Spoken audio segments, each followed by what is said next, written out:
نحمدہ ونصلی علی رسولہ الکریم اما بعد فاعوذ باللہ من الشیطان الرجیم بسم اللہ الرحمن الرحیم ان اللہ وملائکتہ یصلون علی النبی یا ایہا الذین آمنوا صلوا علیہ وسلموا تسلیما اللہم صلی علی سیدنا محمد وعلی آلہ وصحبہ وبارک وسلم وصلی علیہ۔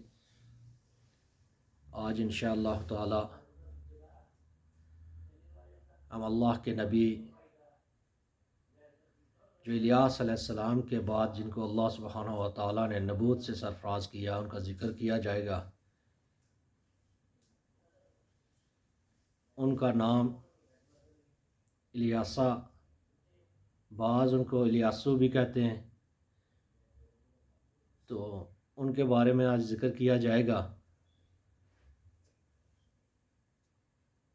آپ جب بچے تھے تو الیاس علیہ السلام کا ذکر ہو چکا ہے کہ جب بنی اسرائیل کو آپ نے تبلیغ کی، تو جب بنی اسرائیل کی طرف سے آپ کو سخت تکلیفیں پہنچی، تو جب الیاس علیہ السلام بعض روایتوں کے مطابق جس گھر میں جا کر آپ نے پناہ لی تھی اور اس بوڑھی عورت نے آپ کو پناہ دی تھی، لوگوں سے چھپا لیا تھا،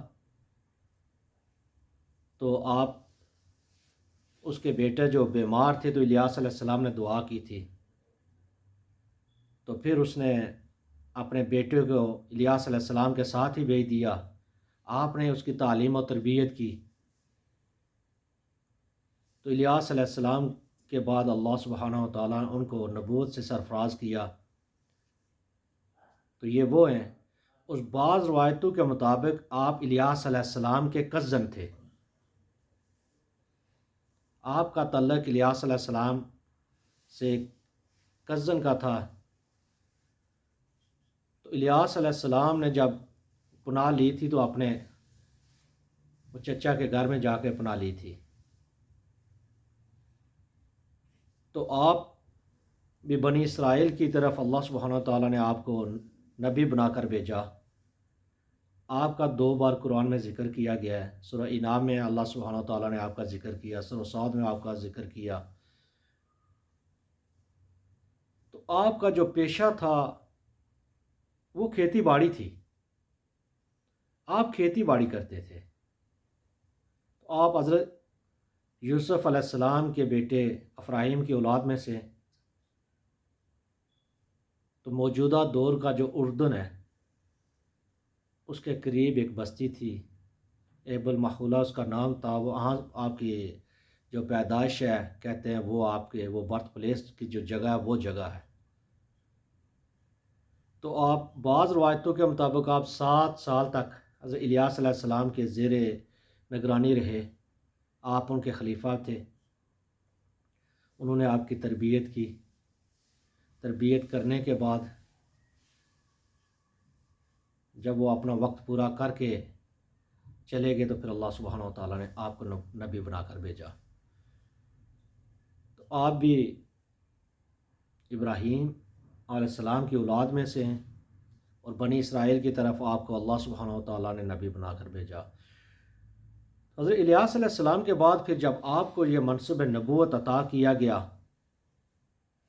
تو آپ نے بنی اسرائیل کی رہنمائی کے لیے پھر مختلف جگہوں کے دورے کیے، مختلف جگہوں پر گئے، ان کو تبلیغ کرتے رہے، دعوت و جس طریقے سے باقی انبیاء اللہ سبحانہ و تعالیٰ کی وحدانیت کے بارے میں ان کو بتاتے، اسی طریقے سے آپ نے بھی ان کو اللہ سبحانہ و تعالیٰ کی طرف بلایا۔ تو ان سارے بعض کہتے ہیں کہ آپ اصل میں جو تھا نا، یہ فلسطین، یہ شام، اردن، لبنان، یہ جتنے بھی علاقے ہیں یہ ایک شام کے علاقے تھے، فلسطین کے علاقے تھے۔ تو بنی اسرائیل کی یہ اپنی زمین تھی، تو یہاں سے ہجرت کر کے یہ مصر گئے تھے۔ تو جب عرصہ گزرتا گیا، بنی اسرائیل واپس آئے، پھر تھوڑے تھوڑے عرصے کے بعد وہ مختلف برائیوں میں ملوث ہو جاتے، تو پھر اللہ سبحانہ و تعالیٰ ان کی رہنمائی کے لیے انبیاء بھیجتے رہے۔ تو جب آپ آئے تو کہتے ہیں اس وقت بھی بنی اسرائیل کی جو ہے فلسطین 2 بڑی مضبوط حکومتیں قائم ہو چکی تھی، ایک تھی فلسطین کی طرف، ایک دوسرے علاقے میں تھی، تو ایک کو بنی اسرائیل ریاست اس کا نام تھا، اور دوسری کو یہودا کہتے تھے۔ تو تقریباً ان کا عرصہ جو تھا 220 سال تک یہ ریاست قائم رہی۔ یہ ایسے ریاستیں تھیں، پھر آپس میں ان کے لڑائی جھگڑے رہتے تھے۔ تو ان کے تقریباً 30 بادشاہ گزرے ان 220 سال کے عرصے میں۔ تو وہی بادشاہ تھا، بعض روایتوں کے مطابق جو الیاس علیہ السلام احاب بادشاہ تھا، اور اس کی بیوی تھی جس نے وہ بت، جس کی وجہ سے بت پرستی شروع ہوئی تھی، تو آپ بھی اسی کے دور میں تھے۔ تو بعض کہتے ہیں کہ وہ مر گیا تھا اور اس کا دوسرا بھائی جو ہے وہ بادشاہ بنا تھا۔ تو جب آپ تبلیغ کرتے، لوگوں کو بتاتے، تو پھر آپ کے معجزات بھی تھے۔ اللہ سبحانہ و تعالیٰ نبی کو معجزے بھی عطا کرتا ہے، دنیا والوں سے ہٹ کر کرتا ہے، کیونکہ دنیا والے تو کہتے ہیں کہ اگر آپ اللہ کے نبی ہو تو یہ کام تو ہم بھی کرتے ہیں، یہ کام ایسے ہیں، تو آپ کوئی ایسا کام دکھاؤ، ایسا کام کر کے دکھاؤ جو عام لوگ نہ کر سکے، اس کے آگے عاجز آ جائیں۔ تو آپ کا تو پیشہ کھیتی باڑی تھا، آپ کھیتی باڑی کرتے رہے۔ جب اللہ سبحانہ و تعالیٰ نے نبوت عطا کی تو پھر سفر شروع کیا۔ تو آپ گئے، آج بھی وہ آپ کا جو معجزہ ہے، وہ چشمہ جو ہے پانی کا چشمہ آج بھی موجود ہے۔ تو یہ فلسطین میں ہی ہے، اور یہ جگہ کا نام ہے۔ وہاں سے جب آپ گزرے تو وہاں پر پانی کا ایک چشمہ تھا، وہ بھی ایک کھارے پانی کا چشمہ تھا۔ تو بعض کہتے ہیں جو بھی لوگ اس سے پانی پیتے ہیں وہ مختلف بیماریوں کا شکار ہو جاتے، اور بیماریوں کا شکار ہونے کے بعد وہ مر جاتے۔ تو جب آپ کا گزر اس علاقے سے ہوا تو آپ نے بھی لوگوں کو دعوت دین دی، تو لوگوں نے آپ سے شکایت کی کہ ہمارے ہاں ایک پانی کا کنواں ہے، آپ کہتے ہو کہ اللہ کے نبی ہیں، تو جو پانی کا کنواں ہے تو وہ کھارے پانی کا ہے، ایسا کڑوا پانی ہے کہ اگر کوئی پیتا ہے تو وہ بیمار ہو کر مر جاتا ہے، تو پھر آپ یہ کام کرو کہ ہمارے لیے اس کو میٹھا کر دو۔ یہ عام بندے کے بس کی بات تو نہ تھی نا۔ تو جب آپ نے یہ بات سنی تو وہ جو لوگ تھے اس قصبے کے، اس دیہات کے رہنے والے، آپ نے ان سے کہا کہ ٹھیک ہے، ایک کام کرو کہ ایک نیا پیالہ مٹی کا لو جس کو پہلے استعمال نہ کیا گیا ہو، اس میں نمک ڈال کے لے آؤ۔ تو لوگ گئے، ایک نئے پیالے میں نمک ڈال کے لے آئے۔ جب وہ نمک لائے، آپ کے پاس نمک لائے، تو اللہ کے حکم سے آپ نے جب اس کو پیالے کو سے نمک کو اس کنویں کے اندر ہنڈیلا، تو وہ جو کڑوا پانی تھا وہ میٹھا ہو گیا۔ وہاں سے لوگ پانی پینا شروع ہو گئے، کسی کو کوئی بیماری، کوئی تکلیف نہ ہوئی، تو وہ سارے کا سارا میٹھا پانی بن گیا۔ آج بھی موجود ہے وہ، کیونکہ وہ کہتے ہیں بعض تو ابھی تو زیادہ تر جو اسرائیل کے قبضہ میں علاقے ہیں تو برائے نام کہتے ہیں کہ برائے نام وہ فلسطین کا حصہ ہے، پر زیادہ تر قبضہ جو ہے وہی اسرائیل کا ہے۔ اگر کوئی دیکھنا چاہے تو وہاں پر جائے، جو لوگ فلسطین میں جاتے ہیں، بیت المقدس جاتے ہیں لوگ، تھوڑی سی ریسرچ کر کے، تحقیق کر کے اس علاقے کا پتہ لگا لے تو وہاں پر جائے، دیکھے، وہ اللہ کے نبی کا معجزہ موجود ہے۔ تو یہ معجزہ دکھانے کے بعد وہ لوگ کہتے ہیں کہ آپ پر ایمان لے آئے، آپ پر ایمان لائے، پھر آپ کچھ عرصہ وہاں پر رہے، پھر آپ نے آگے سفر کیا۔ جب آپ نے آگے سفر کیا تو ایک عورت آپ کے پاس آئی۔ جب آپ کے پاس آئی تو اس نے شکایت کی کہ اے اللہ کے نبی، میرا جو گھر والا تھا وہ فوت ہو گیا،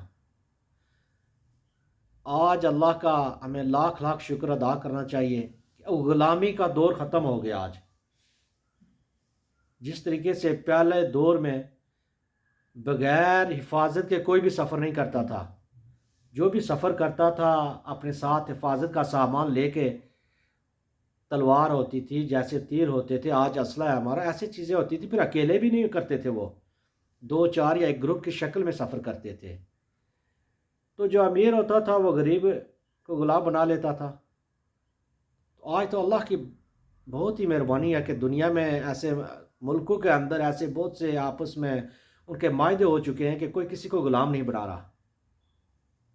نہیں تو یہاں کمزور کون، یہ لوگ کمزور ہیں وہ تو ملے بھی نا، جو طاقتور ہیں وہ سارے کمزوروں کو غلام بنا لے۔ اکیلا کوئی سفر پہ نکلے تو دو چار بندے آگے کھڑے ہوں تو پکڑ لے تو غلام بنا کے بھیج دیا۔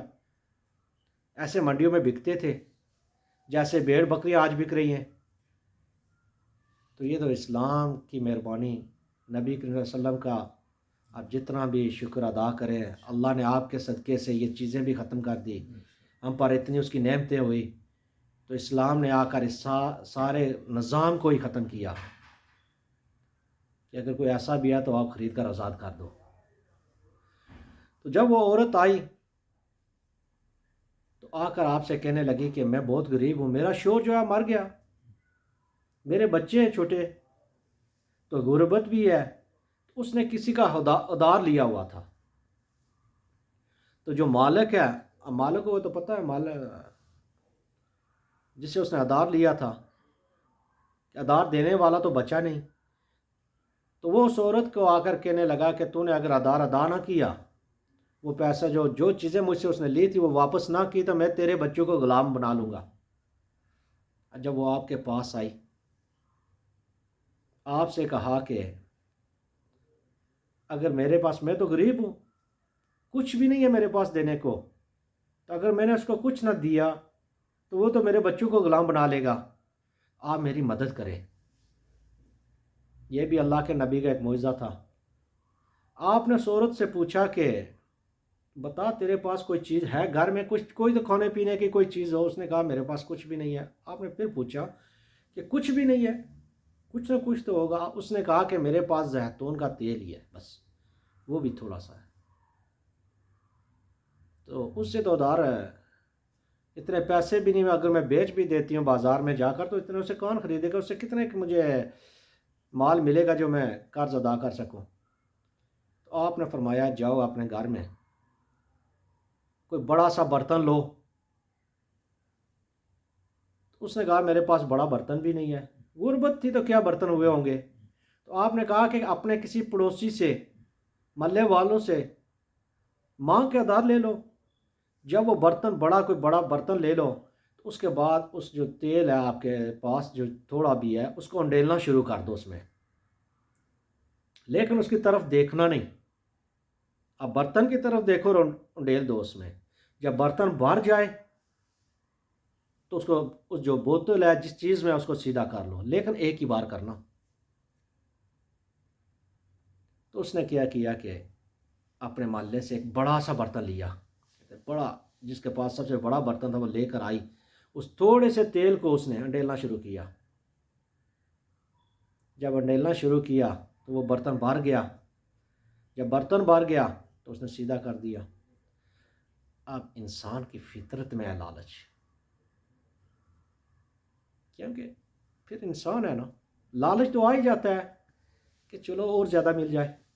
تو کہتے اس عورت نے بھی یہی سوچا کہ چلو یہ تو بھر گیا، کسی دوسرے برتن میں انڈیل لیتے۔ اب جب دوسرے میں اس نے شروع کیا انڈیلنا، اس میں سے کچھ بھی کوئی تیل نہ نکلا۔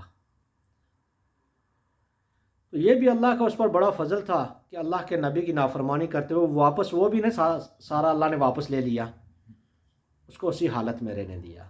پھر وہ لے کر بازار چلی گئی۔ جب بازار گئی، بازار جا کر اس نے بیچا۔ بازار بیچنے کے بعد اس کو اتنا اس سے مال ملا کہ اس نے وہ سارا جتنا بھی وہ قرض لیا ہوا تھا وہ سارے کا سارا واپس کر دیا۔ یہ آپ کا وہ معجزہ تھا۔ تو یہ تو آپ کا معجزہ تھا۔ ہمارے نبی کریم صلی اللہ علیہ وسلم کے معجزات وہ تو ہزاروں میں ہیں، ان میں سے ایک، چلو ایک ذکر ہی ہو رہا ہے۔ تو حضرت ابو ہریرہ رضی اللہ تعالیٰ عنہ بیان کرتے ہیں کہ ایک بار نکلے، بھوک سخت لگی تھی۔ یہ بڑا لمبا ہے، تھوڑا سا مختصر کر کے بیان کروں گا۔ تو آپ نے ایک سوال کیا، دیکھا حضرت ابو بکر صدیق رضی اللہ تعالیٰ عنہ آ رہے ہیں قرآن کے بارے میں تھوڑا سا پوچھنے کے لیے، شاید یہ مجھے کہیں کہ آ جا میرے ساتھ چلتے چلتے. تو آپ نے پوچھا تو انہوں نے مختصر جواب دے دیا. اب انہوں نے سوچا کہ بھوک لگی تھی تو انہوں نے جواب دے دیا، اب کیسے میں ان کو کہوں. خاموش ہو گئے. پھر دیکھا تو حضرت عمر فاروق رضی اللہ تعالیٰ عنہ آ رہے تھے. انہوں نے کہا چلو ان سے پوچھ لیتے، شاید اسی بہانے یہ بات کرتے کرتے مجھے گھر تک لے جائیں تو کچھ مجھے کھانے کے لیے دے دیں.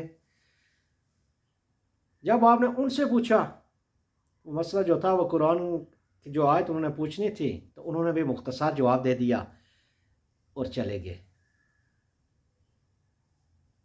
اب ہوا کیا، تاجدار مدینہ رحمۃ اللہ عالمین آ رہے ہیں. حضرت ابو ہریرہ رضی اللہ تعالیٰ عنہ کو دیکھ کر مسکرائے.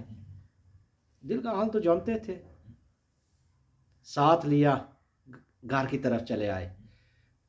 مسجد نبوی شریف میں آئے تو اندر جب گئے تو پوچھا تو امت المومنین نے کہا کہ یا رسول اللہ صلی اللہ علیہ وسلم یہ پیالہ کسی طرف سے دودھ کا پیالہ جو ہدیہ آیا یہ ہے. اب نبی کریم صلی اللہ علیہ وسلم نے حضرت ابو ہریرہ رضی اللہ تعالیٰ عنہ سے فرمایا کہ جاؤ. اصحاب جو صوفہ تھے بعض دفعہ وہ 300 ہوتے تھے، بعض دفعہ 300 سے بھی زیادہ ہوتے تھے، اور بعض دفعہ کم ہو جاتے تھے کیونکہ ان کی ذمہ داریاں کبھی کوئی آ جاتا. وہ لوگ ہر وقت ادھر موجود ہوتے تھے. جب نبی کریم صلی اللہ علیہ وسلم کسی جگہ پر بھیجتے، کسی قاری کو بھیجتے، کسی سکھانے والے کے لیے بھیجتے، کوئی آتا کہتا ہمیں سکھانے کے لیے کوئی بندہ بھیج دو تو ادھر سے بھیج دیا جاتا، یا کوئی شادی وغیرہ کر لیتا تو وہ بھی وہاں سے چلا جاتا. وہ ایسے لوگ تھے جن کا کوئی آگے پیچھے نہیں تھا، وہ ادھر ہی رہتے تھے ہر وقت. تو جو بھی چیز آتی تھی تو نبی کریم صلی اللہ علیہ وسلم ان کو پہلے بلاتے تھے. آپ حضرت ابو ہریرہ رضی اللہ تعالیٰ عنہ کو بھیجا، جاؤ بلا کے لاؤ. اب سوچ رہے ہیں کہ ایک پیالہ نبی کریم صلی اللہ علیہ وسلم کا حکم بھی ہے، اب جانا بھی ہے، تو یہ میرے لیے بھی بہت تھا، اتنی بھوک لگی ہے. تو جب وہ بلا کر لے کر آئے تو نبی کریم صلی اللہ علیہ وسلم نے کہا کہ پیالہ دیا، ان کو 10 کی ایک ٹولی بنا لو. پہلے ان کو دیا، پیو، بسم اللہ پڑھ کے پیا، پھر ان کو دوبارہ پیو. حتیٰ کہتے ہیں کہ وہ 70 صحابہ تھے اس وقت. ان سبھی نے پیا. پینے کے بعد نبی کریم صلی اللہ علیہ وسلم نے فرمایا اب حضرت ابو ہریرہ رضی اللہ تعالیٰ عنہ سے تم اور میں بچے ہیں، بس اب آپ پیو. کہتے ہیں کہ میں نے ایک بار پیا، پھر نبی کریم صلی اللہ علیہ وسلم نے فرمایا اور پیو. پھر انہوں نے دوسری بار پیا، پھر کہا اور پیو. تو کہتے ہیں مجھے قسم اٹھانا پڑی کہ بس میرے پاس اب طاقت نہیں. پھر اس کے بعد نبی کریم صلی اللہ علیہ وسلم نے خود پیا. یہ بھی تو ایک معجزہ تھا. تو ایک اور چیز بھی اس سے ثابت ہوتی ہے کہ موجودہ دور کے اندر آج کوئی کسی کے چھوڑے ہوئے گلاس میں پانی نہیں پیتا. کسی پلیٹ میں ایک بندہ کھانا کھا لے دوسرا کھاتا نہیں ہے. نبی کریم رؤوف الرحیم صلی اللہ علیہ وآلہ وسلم سے افضل کوئی ہے؟ اگر اللہ کے بعد کوئی ہے انبیاء میں بھی افضل، تو آپ نے کیا کیا؟ 70 صحابہ نے پیا، پھر اس کے بعد ابو ہریرہ رضی اللہ تعالیٰ عنہ نے پیا، اور اس کے بعد نبی کریم صلی اللہ علیہ وسلم نے پیا. تو آج جو کہتے ہیں نہیں میں نے یہ چھوڑا ہوا پانی نہیں پیوں گا، ایک گلاس میں 2 بندے نہیں پانی پیتے، یا 3 کو اسی گلاس میں دے دو، نہیں نہیں میں نے پانی نہیں پینا، یا ایک پلیٹ کے اندر کسی 2 بندوں کو کھانا دے دو تو وہ بڑا معیوب سمجھتے ہیں. بھائی بتاؤ تو صحیح آپ کس طرف جا رہے ہو؟ اللہ کے نبی سب سے آخر پر انہوں نے یہ بات نہیں بتائی، امت کے لیے یہ تربیت تھی. تو اسی طرح اگر اس طرف نکل گئے تو شاید وقت زیادہ ہو جائے. تو آپ کے جو معجزات تھے اور بھی بے شمار معجزات تھے، لیکن اتنا وقت نہیں ہوتا کہ بیان کیا جائے. تو اللہ کے نبی ایک اور چیز کہ دیکھو آج لوگ کام کرتے ہوئے بھی شرماتے ہیں. یہ کھیتی باڑی کا کام، اگر کوئی کہے کہ کھیتی باڑی کھیتیاں باڑیاں آج دیکھو زمینیں پڑی ہوئی ہے،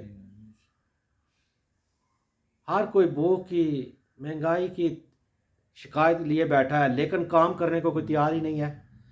تو اللہ کے نبی خود کھیتی باڑی کر رہے ہیں. دن کو کھیتی باڑی کرتے، رات کو اللہ کی عبادت کرتے، پوری پوری رات اس کے آگے عبادت میں گزار دیتے. آپ نے تو کبھی شکایت نہیں کی. آپ بہت ہی بارعوب بھی تھے، اچھا لباس پہنتے، یعنی کہ لباس بھی ایسا ہو، لباس بھی اچھا پہنتے. آپ اپنے بالوں کو بھی صاف ستھرا، کٹے ہوئے آپ کے بال ہوتے، بہت ہی صاف ستھرا، اور ایک جس طریقے سے ایک بندہ دبدبے کے ساتھ چلتا ہے ایسے آپ جب جاتے تو ہوتے. یعنی کہ صرف کھیتی باڑی کرتے تھے تو اس کے بعد باقی چیزیں چھوڑ دی. تو ہمیں بھی جو چیزیں آج کے دور میں بھی بندہ کے نئی نئی اس کے پاس اگر اللہ سبحانہ و تعالیٰ نے نعمت عطا کی ہے، مال و دولت دیا، تو اس کے مطابق اس کو بھی اپنا حلیہ بنا کر رکھنا چاہیے. اچھا لباس پہننا چاہیے، اچھا کھانا کھانا چاہیے، کیونکہ کل اس کے بارے میں بھی اس سے سوال پوچھا جائے گا. ٹھیک ہے، اس سے جتنا اس کو دیا گیا ہے اس کے اندر رہ کر میانہ روی جو بتائی گئی ہے، میاں اسلام نے جو درمیانہ راستہ بتایا ہے اس کے اندر رہے. نہ وہ زیادہ خرچ کرے نہ وہ کم کرے. اگر کم کرے گا تو تب بھی اس سے پوچھ ہوگی، اگر زیادہ ہوگا تو تب بھی اس سے پوچھا جائے گا. تو پھر کہتے ہیں کہ جب حضرت الیاس علیہ السلام جاتے تھے، آپ کیا کہ مختلف علاقوں میں جاتے تھے تبلیغ کے سلسلے میں، تو ایک عورت تھی، جب اس علاقے میں جاتے تو آپ کی دیکھ بھال کرتی، کھانا پیش کرتی. اس نے اپنے گھر کے ساتھ ایک کمرہ بنا لیا تھا جو آپ کے لیے وقف کر دیا گیا تھا. جب کبھی بھی آپ اس علاقے میں جاتے تو آپ وہاں جا کر ٹھہرتے. تو وہ امیر عورت تھی، آپ کی خدمت بھی کرتی. ایک بار آپ نے اپنے جو ساتھی تھا اس سے کہا کہ اس کو بلایا، جا کر سے پوچھو کہ اس نے میری اتنی خدمت کی ہے، خدمت کرنے کا کوئی اس سے صلہ چاہیے تو پوچھ لو. تو اس نے کہا کہ مجھے کچھ بھی نہیں چاہیے، مال و دولت میرے پاس بہت ہے، لیکن ایک نعمت اللہ کی میرے پاس نہیں ہے، وہ اولاد نہیں ہے میرے پاس. اگر آپ اللہ سبحانہ و تعالیٰ سے دعا کریں اللہ مجھے اولاد عطا کر دے، تو آپ نے اللہ سبحانہ و تعالیٰ سے اس کے لیے اولاد کی دعا کی. آپ نے اس سے کہا کہ اللہ سبحانہ و تعالیٰ تمہیں بیٹے سے نوازے گا. پھر آپ وہاں سے چل دیے. پھر کچھ عرصے کے بعد ایک مقررہ مدت جو ہوتی ہے، اس کے بعد اللہ سبحانہ و تعالیٰ نے اس کو بیٹے سے نوازا. جب بیٹے سے نوازا تو بیٹا اس کا جب بڑا ہوا تو کہتے ہیں وہ بھی کھیتی باڑی کرتا تھا. ایک بار اپنے والد کے ساتھ کھیتوں میں تھا تو اسے سر میں شدید درد ہوا. درد کی شدت کچھ زیادہ تھی جسے وہ برداشت نہ کر سکا. تو جب برداشت نہ کر سکا تو اسی حالت میں وہ فوت ہو گیا. تو وہ عورت کیا تھی؟ آپ کے ماننے والی تھی. اب دیکھو ایمان، اس کا یقین بھی تھا. اس نے اپنے بیٹے کو لیا اور آپ جس کمرے میں آ کر اس کے ٹھہرتے تھے اس میں لٹا دیا ادھر، اور آپ کو ڈھونڈنے کے لیے چلی گئی. جب گئی تو آپ سے سارا ماجرا بیان کیا. تو آپ نے ایک اپنے دوست کو ایک اپنا عصا جو آپ کے پاس ہوتا تھا ہر وقت، وہ لاٹھی وہ دے کر بھیجا کہ جاؤ. جب وہ گیا تو اس نے اس کے ساتھ لگایا جس طریقے سے بھی آپ نے بتایا، لیکن وہ کوئی حرکت نہ ہوئی. پھر آپ خود واپس آئے، کہتے کہ آپ نے دروازہ بند کر کے اندر اللہ سبحانہ و تعالیٰ کے آگے سر پر سجود ہو گئے، اللہ سے دعا کی. پھر وہ آپ کا معجزہ تھا کہ اللہ تعالیٰ نے اس کو دوبارہ زندگی عطا کی. تو یہ بھی آپ کے اور بھی بے شمار معجزات ہیں. پھر آپ نے جب آپ بادشاہ کے ساتھ جنگ کے لیے نکلے تو پھر آپ کی دعا اس بادشاہ کو جو ہے نا، فرشتوں کی جو آئی ایک فوج تھی، اس کے پاس بے شمار فوج تھی. تو یہ چاہتا تھا کہ سوچتا تھا کہ میرے پاس اتنی فوج ہے تو میں ان سبھی کو ختم کر دوں گا جس طریقے سے پہلے ہوتا تھا. پھر اللہ سبحانہ و تعالیٰ نے غیب سے اس کو ایسے فوجوں کی آواز سنائی کہ وہ اس کے بندے جتنے بھی فوجی تھے وہ بھاگ گئے تھے. تو آپ نے بھی ایک مقررہ، آپ کے بارے میں اتنا زیادہ کوئی نہیں جس طریقے سے قرآن میں اللہ نے 2 جگہوں پر آپ کا ذکر کیا، اسماعیل علیہ السلام کے ساتھ آپ کا ذکر کیا گیا، لوط علیہ السلام کے ساتھ آپ کا ذکر کیا گیا کہ آپ بڑے صابر و شاکر تھے، اور بڑے آپ کا نام جس طریقے سے ایک بار ہے کہ نبی کریم صلی اللہ علیہ وسلم سے کہا کہ ان کا ذکر کریں. ان کا ذکر کرنے سے ہمیں بھی یہی حکم ملا ہے کہ ذکر انبیاء کا ذکر کرنا، یہ جو تاریخ بیان کی جا رہی ہوتی ہے، صرف سننا، بندہ کہے کہ ایک تاریخ بیان ہوئی ہے تو ہم اس کو سن کر آئی، ہم نے سن لیا تو بس بات ختم ہو گئی، یہ عبرت کے لیے چیزیں ہوتی ہیں. اللہ سبحانہ و تعالیٰ نے قرآن میں انبیاء کا ذکر کیا اور قوموں کا ذکر کیا. آج جب ہم ذکر کرتے ہیں تو اس سے ہمیں عبرت بھی سیکھنی چاہیے کہ دیکھو اللہ سبحانہ و تعالیٰ نے کس طریقے سے ان پر نعمتیں اپنی عطا، ان کو نعمتیں دی. جب انہوں نے ناشکری کی، پھر اس کے بعد ان قوموں کے ساتھ کیا ہوا. آج بھی تحقیق کر رہے ہیں، مصر پر تحقیق کر رہے ہیں، فرعون کی وہ قبرستانوں کو ڈھونڈ رہے ہیں، ان کی عمارتوں کو دیکھ رہے ہیں. آج دنیا، جب ہم کہتے ہیں کہ آج کے دور میں بہت ہی ترقی کر چکے ہیں، لیکن یہ سائنس کہتی ہے کہ اس دور کے لوگ ہم سے زیادہ ترقی یافتہ تھے. تو کہاں گے؟ وہ سپر پاور تھے. جب وہ بھی اللہ سبحانہ و تعالیٰ کی انہوں نے ناشکری کی، اللہ نے ان کو مٹا دیا. یہ جو ریگستان ہیں، صحرا ہیں بڑے بڑے، ان کو بھی دیکھو. شاید کل تک سرسبز شاداب تھے، وہاں پر بھی لوگ آباد تھے، ہماری طرح وہ بھی رہنے والے تھے. شاید ان کو بھی فخر ہوا ہوگا اپنے رہنے پر، وہ تو سوچتے ہوں گے شاید ہم تو ہمیشہ کے لیے، لیکن آج وہاں پر کوئی دیکھے پتہ چلتا ہے کوئی آبادی ہے. تو اس لیے یہ سیرت بیان کی جاتی ہے، انبیاء کی سیرت بیان کی جاتی ہے، ان قوموں کے واقعات بیان کیے جاتے ہیں تاکہ ہم اللہ سبحانہ و تعالیٰ کی طرف رجوع کریں واپس. اگر کسی قسم کی کوئی غلطی یا انسان دنیا میں بہہ گیا ہے تو یہ دنیا تو ہمیشہ رہنے والی بھی نہیں. یہ جو محلات ہیں، جو ہم جن کے پیچھے بھاگتے ہیں، ان کی عمریں بھی ہم سے زیادہ ہیں. ہماری تو اتنی عمر بھی نہیں، کتنے آئے ہو کتنے چلے گئے. تو آپ ایک مقررہ مدت تک بنی اسرائیل میں تبلیغ کرتے رہے، پھر اس کے بعد کہتے کہ بنی اسرائیل میں کافی عرصہ تک اللہ سبحانہ و تعالیٰ نے کوئی نبی نہ بھیجا، کیونکہ وہ تھوڑے تھوڑے عرصے کے بعد وہ چیزیں بلا دیتے تھے. مختلف بادشاہ آئے، وہ اتنے ظالم بادشاہ آئے، پھر ان پر ظلم کی انتہا کرتے گئے. جو بھی آتا قتل و غارت کرتا، مال و دولت ان سے لے لیتا، غلام بناتا. تو ایک عرصہ بیت چکا تھا، پھر اس کے بعد ان لوگوں کو اب یقین بھی نہیں رہا تھا کہ اللہ ہمیں انبیاء کو بھیجے گا. تو پھر اس کے بعد اللہ نے دوبارہ سلسلہ شروع کیا، پھر وہ لوگ اس طرف واپس آئے. تو انشاءاللہ آج اتنا ہی، اگر اللہ نے موقع دیا تو پھر اس سے آگے ذکر کیا جائے گا جو بھی بیان ہوگا. میں اسی پر ختم کرتا ہوں. وما الا البلاغ المبین.